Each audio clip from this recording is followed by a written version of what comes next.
बहुत तेज़ थी, मुझे पता था कि ये जो चीज़ मैं करने जा रहा हूँ इससे मुझे ये नुकसान हो सकता है। लेकिन जब सारी चीज़ें हो गई, अप्रूवल आ गई, सब चीज़ें आ गई, तब मैंने वो एक स्टेप लिया और उस स्टेप के भी मेरे ख़्याल में अच्छे खासे टाइम के बाद ये यूट्यूब अच्छा की नई टाइम किया। 3 पॉलिसी दिन के है बाद रात को एक इम्तियाज़ चांडो की मेल आती है, नींद वो उड़ा दी। कहर बन के टूटती है और उसके बाद आइए मेरी नींद सुनते उड़ हैं। जाती है।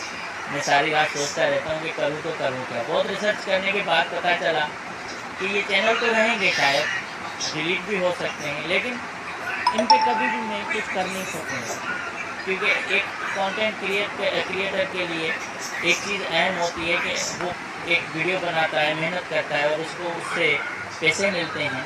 और बजाय कि मैं और कोई काम करता तो मैंने यही फील्ड चूज़ की और मैंने इसी में ही काम किया। और मुझे पता है कि आप लोग कितने दिल के साथ मुझे सपोर्ट करते रहे हो, कितने ज़हरीले कमेंट्स भी आते आते हैं